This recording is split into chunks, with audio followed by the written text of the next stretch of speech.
The film commences in the year 1969, setting the scene for a fateful evening. Paul is embarking on a date with Iris at Skyview, a brand new, highly anticipated restaurant, nestled high within a towering skyscraper, offering panoramic views of the city below. Iris, however, is visibly anxious, her unease stemming from a fear of heights.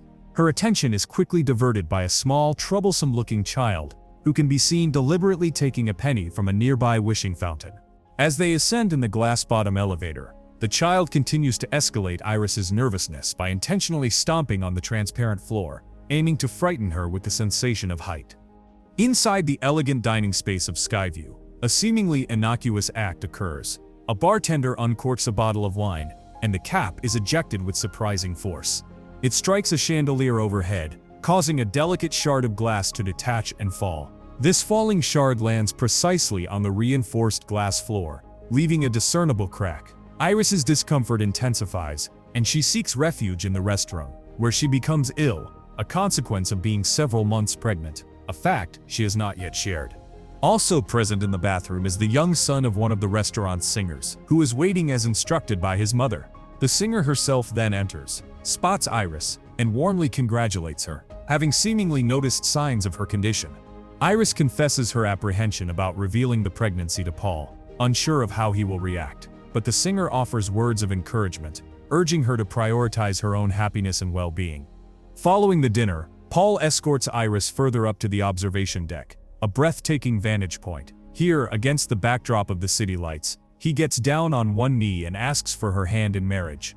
When Iris, overwhelmed with emotion, finally shares the news of her pregnancy, Paul is not only accepting but genuinely overjoyed, and she happily accepts his proposal. In that very moment of joyous celebration, the troublesome child from earlier is on the deck, idly throwing pennies over the edge.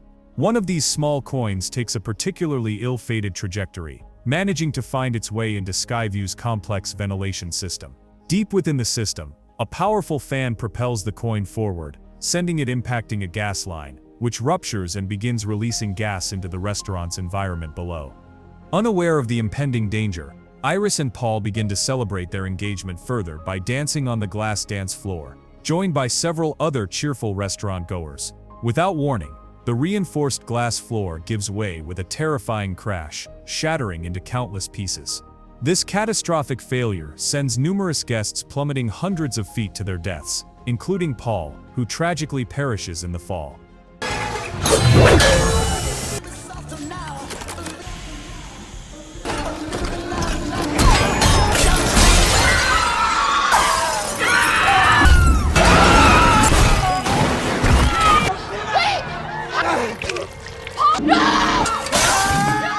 Simultaneously, an open flame within the restaurant finds the accumulating gas, igniting with fierce intensity. This triggers a massive explosion, rapidly engulfing multiple guests in flames and escalating the chaos. Iris desperately attempts to flee the unfolding disaster, but faces a series of harrowing obstacles. The elevator, overloaded by panicked guests, free falls uncontrollably, resulting in a gruesome death as a man is split in half.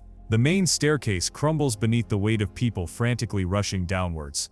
Furthermore, the structural supports of the tower itself begin to fail, causing sections to buckle and subsequently pinning terrified guests against the shattered glass windows. The penny, the initial catalyst, continues its descent and strikes a piano on a lower level, causing the heavy instrument to topple over. It crashes violently into a woman, and then through the already compromised windows, eliminating most of the few remaining survivors within that area. The troublesome child, who had caused the chain of events and briefly seemed to have escaped the immediate danger, is then tragically crushed by the falling piano. Amidst the pandemonium and destruction, Iris spots the singer's young son still alive, trapped but within reach. Driven by a desperate need to save an innocent life, she bravely navigates across the collapsing and unstable restaurant structure towards him. However, the floor continues to fracture and give way beneath her. She reaches the boy, but the section of concrete they are on breaks further, leaving both Iris and the child precariously dangling high above the ground. In a cruel twist of fate, Iris's engagement ring, a symbol of her recent joy, catches on a piece of structural support. The combined weight and strain brutally tear the skin and flesh from her ring finger, a horrific injury that causes her to lose her grip entirely. Both she and the boy plummet downwards to their inevitable, fatal impact. The boy is the last to perish in this sequence, while Iris meets a particularly gruesome end, being impaled directly through the mouth by a large, jagged shard of glass from the wreckage. The scene then jarringly shifts forward in time to the present day, where Stefani Reyes awakens with a blood-curdling scream, jolted by the vivid and terrifying premonition she has just witnessed. Stephanie's life in the present is significantly impacted by these persistent nightmares of the Skyview disaster, causing her grades to plummet and leaving her in a constant state of anxiety. Haunted by the details, she begins to piece together fragmented information and eventually deduces that Iris, the central figure in her premonition, is her estranged grandmother. Driven by an urgent need for answers and understanding, she decides to take a leave of absence from her studies and return home, encouraged to do so by her concerned roommate.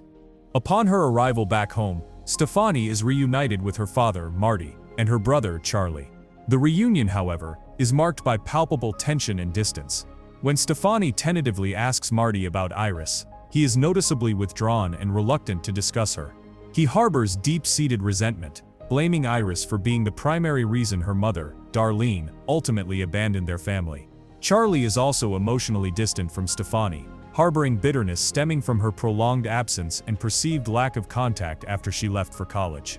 Stefani then drives Charlie to visit their cousins, Julia Campbell, Eric Campbell, and Bobby Campbell. It quickly becomes apparent that owing to Stefani's time away, Charlie has formed a much closer bond with their cousins than with his own sister. Seeking further insight, Stefani attempts to get more answers from her uncle, Howard, and Aunt Brenda. Howard's reaction is one of palpable outrage and pain. He explains in detail how he and Stefani's mother, Darlene, growing up under Iris's care after the Skyview tragedy, were deeply affected by the intense paranoia and trauma their mother suffered. Knowing that they had cheated death, and that death was coming for them, caused Iris immense psychological distress, which she tragically passed down to her children after Paul's death. While Howard is openly angry, Brenda quietly and secretly guides Stefani to a hidden box containing a collection of letters that Iris had sent to their family over the years, filled with increasingly frantic warnings about the entity known as death. Stefani uses the clues gleaned from these letters to track down Iris's current location. She finds her grandmother residing in a highly secured compound, where she has been living in virtual isolation for over 2 decades, now terminally ill with cancer. Iris, recognizing Stefani, shows her a worn notebook. Inside are years of meticulous research and collected data about death's pattern, including details of past catastrophic accidents, like the infamous Route 23 pileup from Final Destination 2 and the Flight 180 crash from Final Destination. Iris reveals the truth. After she had her premonition, she managed to save everyone who was meant to die at Skyview. Consequently, death is now coming for their family, working its way through the list of blood relatives over the many years since the original event, targeting them because, according to death's design, they were never meant to exist in the first place. When Iris desperately tries to convince Stefani to stay with her in the supposed safety of the locked compound, Stefani, overwhelmed by fear and the grim revelation, attempts to run away. Despite her own frail health and fear, Iris rushes out after Stefani to give her the crucial notebook containing her research. In this act of maternal love and acceptance of her fate, death claims her. A malfunctioning fire extinguisher, impacted by something unseen, launches a sharp weather vane directly through her head, ending her life brutally outside the compound gates. I see you, you fuck. Back and I'll visit? No! I'll be alive that long. You can't leave. Death is coming for our family. At least take the book! Stephanie! Stephanie!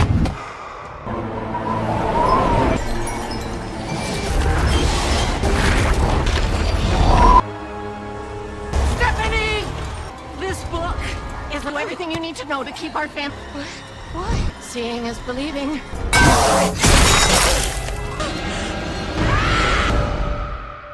At Iris's funeral, Stefani's estranged mother, Darlene, makes an appearance. She is now living a transient lifestyle in an RV, moving from one trailer park to another. Stefani confronts her, unleashing years of pent-up fury over Darlene's abandonment of the family when she and Charlie were young.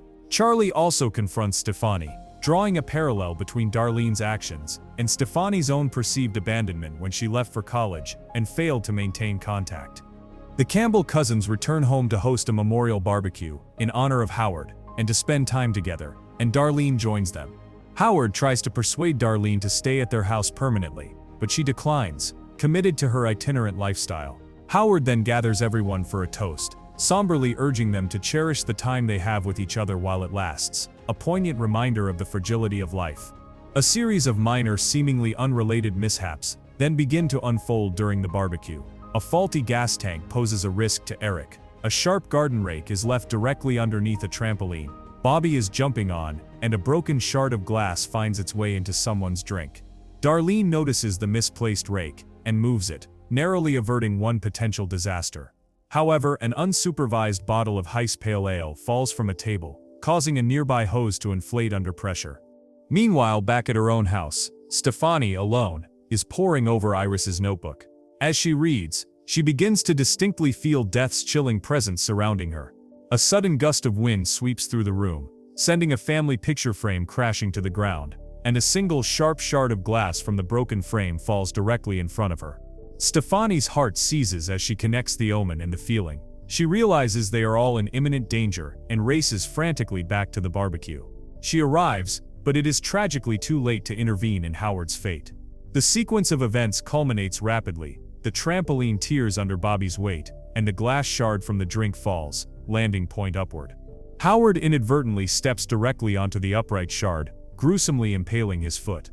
In that critical moment, the inflating hose, now under full pressure, causes the rake that Darlene moved to be flung onto their running lawnmower. The activated mower, driven by the force, is sent hurtling directly into Howard's face, killing him instantly. All right, here we go. Careful, Howard! Family's here. Ow!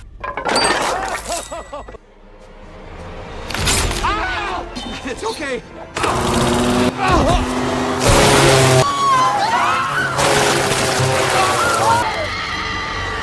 Following Howard's somber funeral, Stefani gathers the remaining family members to explain her grandmother's notes and the terrifying pattern they reveal. She tells them that over the many years since the Skyview disaster, death has systematically come for every single person who miraculously cheated death and survived the original premonition. Now it is targeting Iris's direct blood relatives in a specific order: Howard, Eric, Bobby, Julia, Darlene, Stefani, and Charlie. Because in death's grand design, their lineage, and thus their very existence, were never supposed to occur. The grieving Campbell cousins and Darlene are furious at Stefani's seemingly morbid and unbelievable explanation, accusing her of being morbid and insensitive in their time of sorrow, and they collectively leave. Later that night, while closing up a tattoo parlor where he works, Eric experiences his own terrifying near-death encounter. A complex series of events causes a fan to become entangled in chains that catch on his nose ring, leading him to fall directly into a fire that has erupted due to spilled isopropyl alcohol. When Stefani and Charlie rush to the scene, fearing the worst, they find him miraculously alive and relatively unharmed. The thick leather jacket he was wearing provided just enough protection from the flames. Stefani desperately tries to use this near miss to convince Eric of the danger they are all in from death, but he remains defiant and mocks her warnings, even scoffing after a subsequent incredibly close call involving an ambulance almost running him over. Julia then tells Stefani firmly to leave them alone and stop spreading fear. A fatal mistake. Immediately after her words, a rapid sequence of events unfolds. Nearby kids kicking a soccer ball inadvertently send it flying directly into Julia's head, causing her to stumble and fall headfirst into a large garbage bin. A passing garbage truck, on its route, picks up the bin as part of its automated collection process and throws her into the compactor. While Stefani desperately tries to save her with Charlie and Eric running frantically after the moving truck, it is tragically too late. The compactor activates, crushing Julia's head with horrific force. Death again. What's gonna happen? Stop doing that! Gonna Stop! Nothing at all. Please just... Alone because death's not coming for our family. Julia!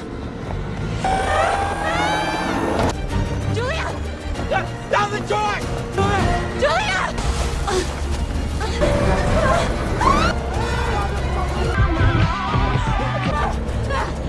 Give me your hand! Oh, whoa!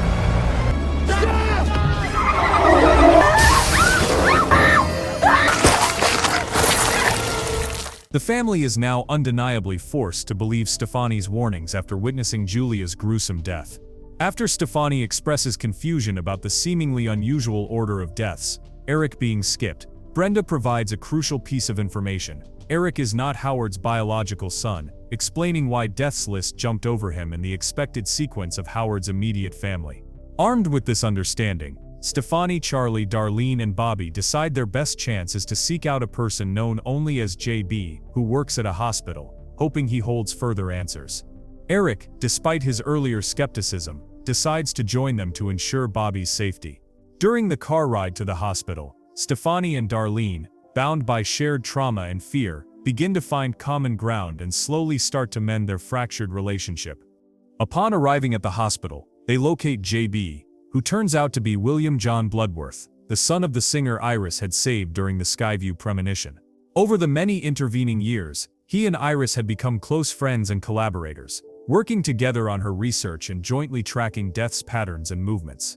Bloodworth, a man weary but knowledgeable, explains the intricate rules of Death's list to the terrified family and reveals the only two known ways to potentially escape its finality. Either by killing someone else to take the remainder of their destined lifespan, a method seen previously in Final Destination 5, or by dying and being successfully revived, thereby creating a new potential loophole, much like Kimberly Corman did in Final Destination 2.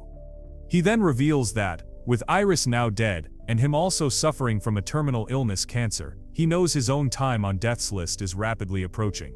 Bloodworth calmly retires from his job on the spot, then wishes the family good luck with a somber resignation, and tells them to try and enjoy whatever time is left of their fragile lives. While Stefani, Charlie, and Darlene are absorbing Bloodworth's information and discussing their perilous next move, Eric and Bobby, perhaps impulsively, decide to take matters into their own hands and wander off into the hospital building.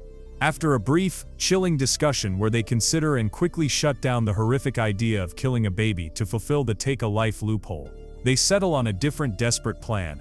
Eric would intentionally trigger Bobby's severe life-threatening peanut allergy in the hospital, ensuring he would die briefly, and then have him immediately revived by the medical staff, hoping to exploit the die and revive loophole.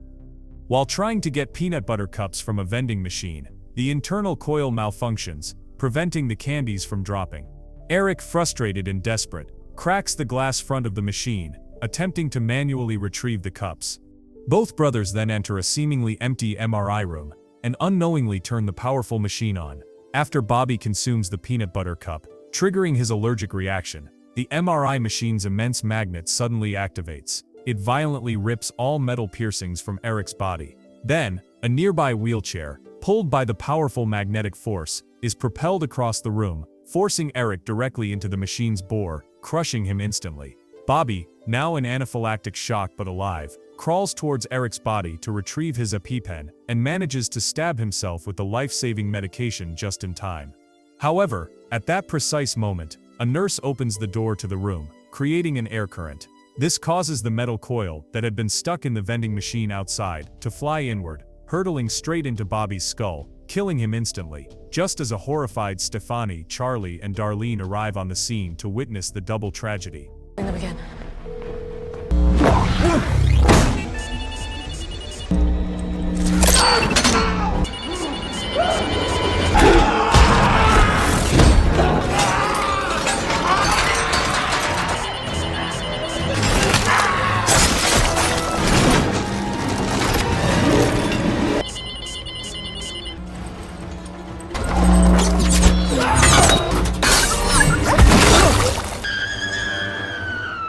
A coin eerily similar to the one that initiated the Skyview disaster earlier in the film, is then calmly picked up from the hospital floor by an older lady, hinting at Death's continuing cycle.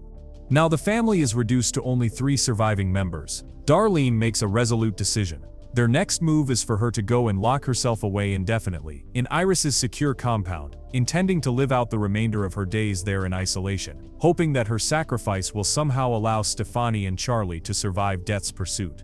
Just as they manage to break through the compound's fortified gate using Darlene's RV, a catastrophic event is triggered within the compound. A malfunctioning light fixture causes a massive explosion. Stefani becomes trapped in her seat by a broken seatbelt in the damaged RV, while Charlie is pinned by falling debris. Darlene bravely manages to free Charlie from the wreckage, only for a heavy lamppost to fall directly onto her, crushing her to death in front of her children. Amidst the chaos and rising water from a burst pipe, Stefani then seemingly drowns inside the vehicle, but Charlie, summoning his last reserves of strength, manages to pull her out and revive her. The two remaining siblings, emotionally and physically battered, embrace, momentarily believing they have finally cheated death's grasp and survived. A few days later, a semblance of normalcy returns as Stephanie prepares to go back to college. She decides to give Charlie a ride to meet his prom date. During this mundane activity, the older lady from the hospital, the one who picked up the fateful penny, accidentally drops the coin again while attempting to buy cookies. The penny rolls and comes to rest directly in the middle of train tracks. Stephanie and Charlie have a brief conversation, clarifying that Stephanie's revival by Charlie didn't count as dying and coming back because her heart never fully stopped. Stephanie, however, begins to notice an increasing number of subtle signs and omens in their surroundings, chilling reminders that echo details from the Skyview premonition. Suddenly, a nearby train derails violently and begins careening directly towards Stephanie and Charlie. The siblings run desperately, managing to evade the immediate path of the speeding train, only for heavy logs stacked high nearby to be dislodged from the top, falling downwards with tremendous force and crushing both of them simultaneously. The credits then begin to roll, accompanied by a montage of chilling newspaper clippings detailing the various accidents and incidents that claimed the lives of the original survivors of the Skyview premonition over the decades, ultimately concluding with the joint obituary for Stefani and Charlie. An in memoriam credit is then dedicated to the late Tony Todd, a significant figure in the franchise's history. This film ends. So what did you think of this movie? Leave it in the comments below. And if you enjoyed the video, please like and subscribe for more movie recaps. See you in the next video.